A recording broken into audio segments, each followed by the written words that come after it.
Hey guys and gals.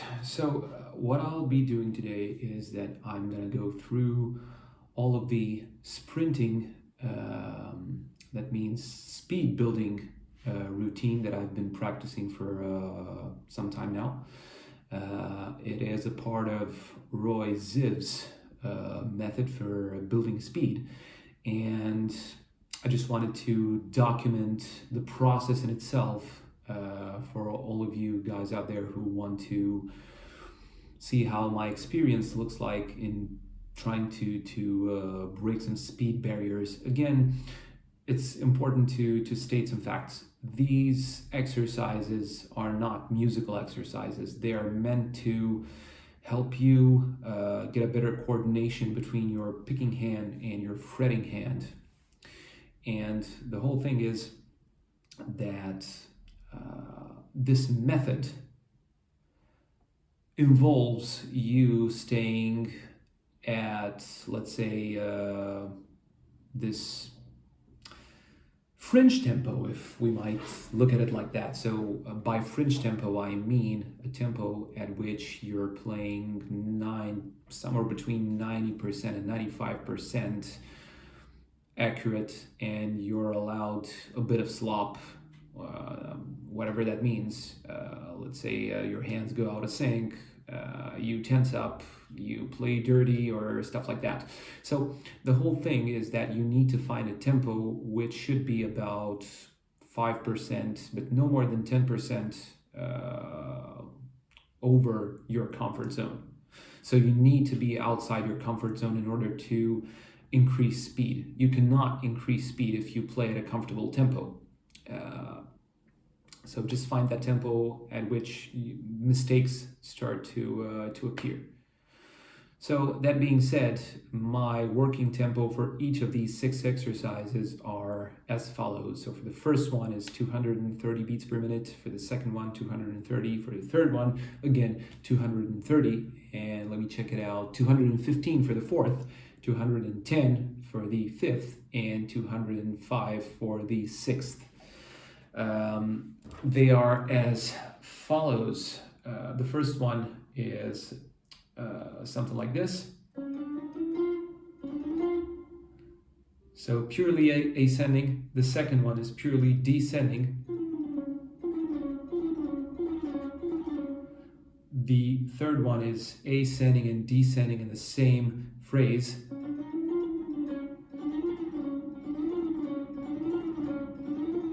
Okay, the fourth one is ascending with some string crossing.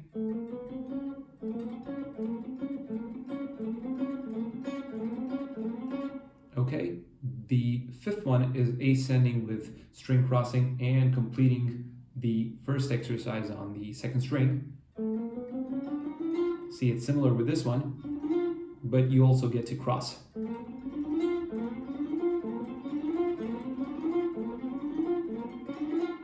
And the sixth one is back and forth across the strings.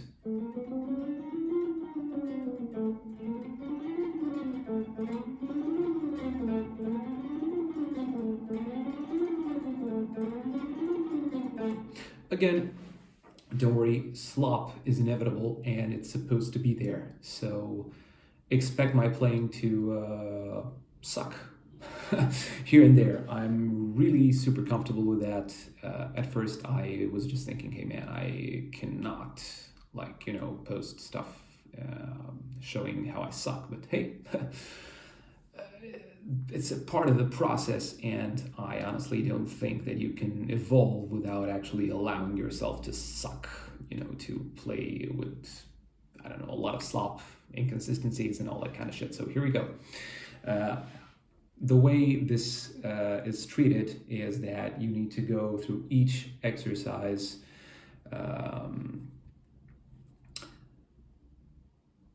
by playing sets. One set means 16 repetitions of the same exercise. Roy regards this as a rep. So this is one rep, and you get 4 reps per set. and you need to play 5 sets with breaks of no more than 5 seconds in between each other. And in these small breaks, which occur after each phrase, you need to try and detense your body, keep the level of tension as low as possible. I know that it might seem impossible in terms of, regarding the really small break that occurs there, but hey, you need to try it for yourself and see how it feels. So, without any further ado, here we go. 230 beats per minute for the first exercise.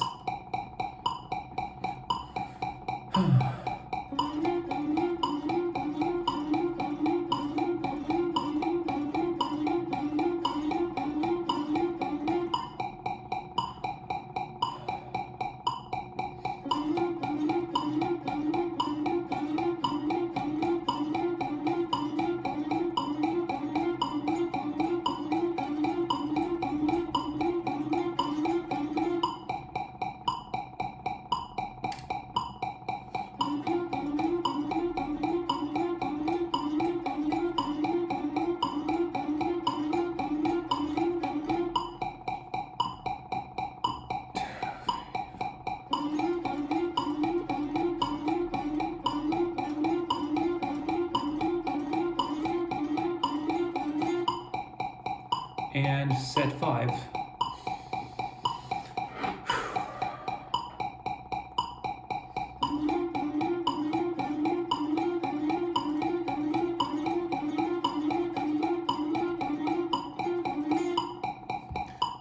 Okay, so these were 5 sets with small breaks of up to 5 seconds in between each other. Then, after a break of about 30 seconds, let's say, you're supposed to do these 5 sets once again for the same exercise. Now, for the sake of keeping this video shorter, I'm gonna just keep it to 5 sets per exercise. But remember, the ideal situation is for you to play 5 sets, break for 30 seconds at most, and then play 5 sets again. So let's move on to the second one. 1, 2, 3, 4.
So I've completed 5 sets of the second exercise. Now, as I go, I feel like there is a bit of tension,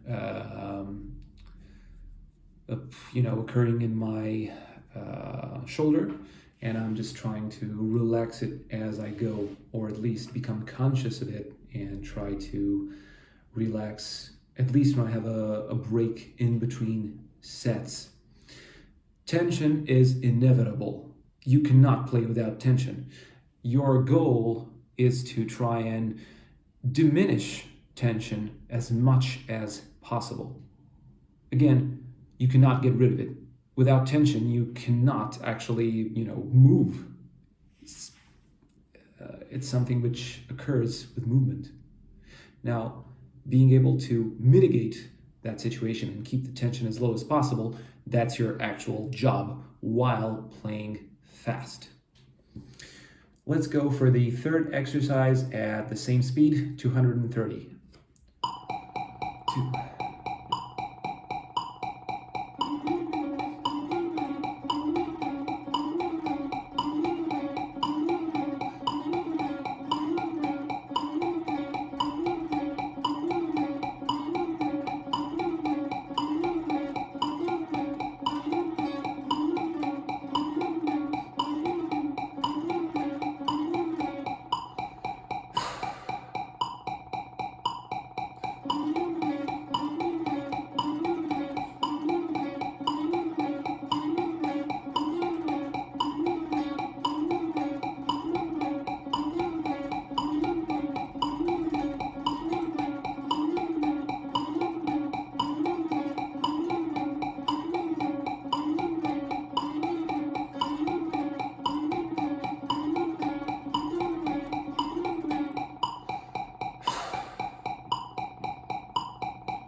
Now, I think my counting went really sideways with this one, but hopefully I've done enough to cover 5 sets. Now, my forearm feels like tensing up quite a bit. But the whole thing is that you should strive to play as accurately as you can from one phrase to the other. Some will be sloppy, some will have tension, but because it's a very short phrase and you don't have to actually think about where to place your hands, the only thing that you need to worry about is how to use your senses to reduce tension and maintain accuracy and speed. So that's about it with this whole method. You just stick to this tempo and play until you become actually able to execute as accurately as possible and as relaxed at that particular speed, even if at first, as I said, it will involve some slop. Let's move on to exercise number 4, which I can play at about 200, let's say, actually 215. I will just go with 210 today because I haven't played these in about 10 days, and most likely I will 215, maybe just a bit too much. So here we go.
Okay, so as you may see, this one is, let's say, particularly tricky for me at least, because I don't get to break too much after, hitting the string after crossing.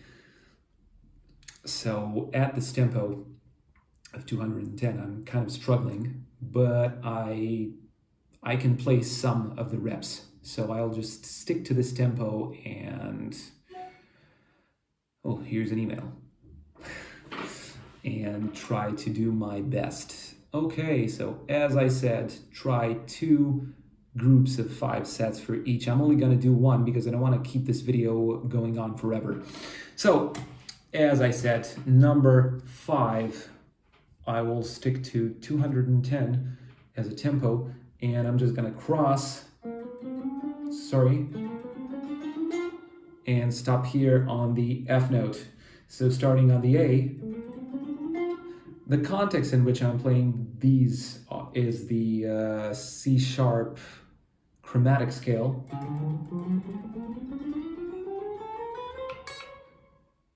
So as a rule, I'm always trying to play on different strings each day and on different guitars. So I don't want to get too used to only one of my instruments. So as much as possible, I will switch guitars and I will switch the strings on which I'm playing. Okay, enough talk. Let's go for number 5.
Oh wow! So this was pretty challenging. I felt tension in this area somewhere, somehow. I think it's because I kind of lifted my forearm, so the interior of my forearm from my guitar. That means my arm tried to find some support elsewhere. Pay attention because your body is going to do stuff on its own, so unconsciously, because this is how it thinks it's actually helping you. So tension is something that the body does unconsciously, because in our past as beings, we used to tense up, get ready for impact, for, I don't know, fighting, God knows what, kind of a saber-toothed tiger or whatnot. And tension gets the body ready for whatever may come its way. So it's an unconscious reflex. So this is why you need to actually start scanning the body as you play. Move your attention with intention, right? See, where do you feel tension? Where do you notice that you move more than necessary? Then move your attention to your breathing. Are you actually breathing when you're playing? Because if you're not going to breathe, there's not going to be any oxygen intake for your muscles, and obviously you will get tired and lose stamina, and obviously your playing is going to go down the drain. So make sure you breathe, okay? Again, move your attention with intention.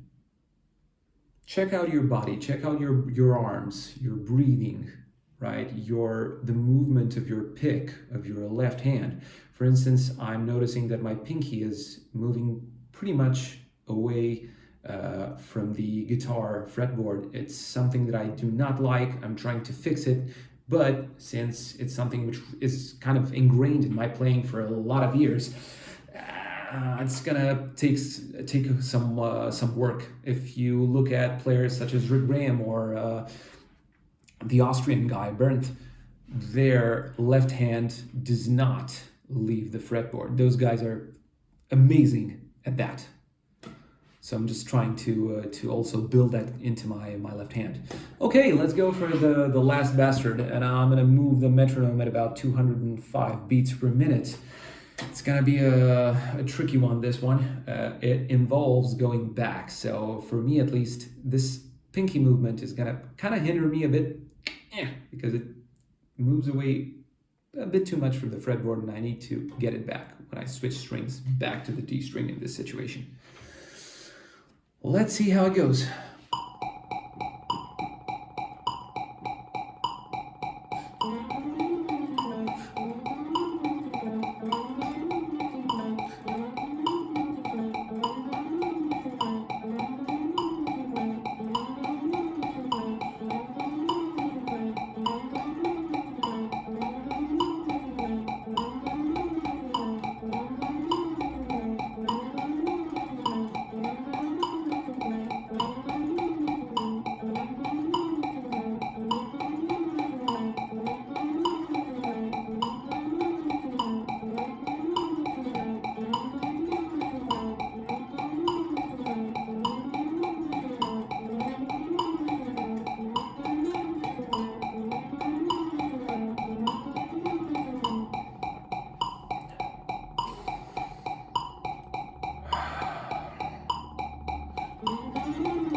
Oh man.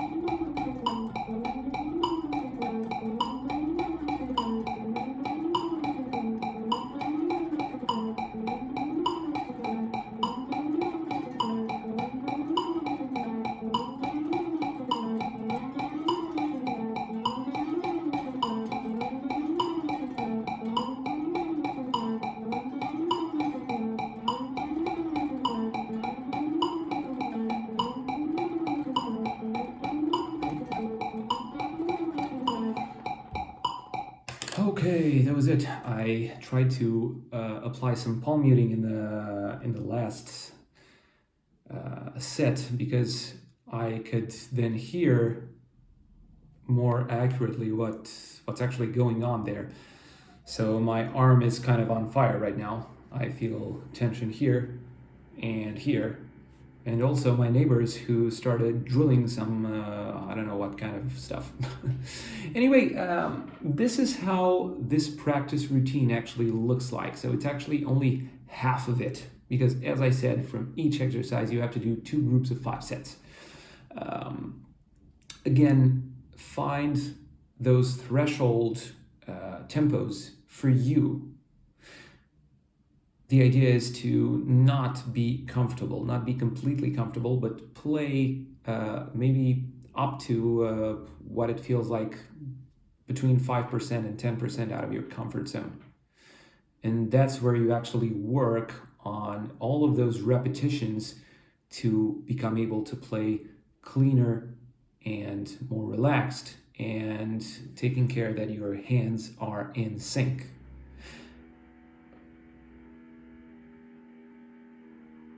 Amazing. Anyway, that's kind of it, and I hope this is useful for you. So if it is, and if you enjoy these kind of videos,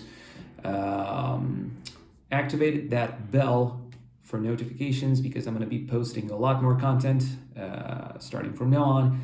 And also subscribe and smash that like button. Thank you, and I'll see you in the next one.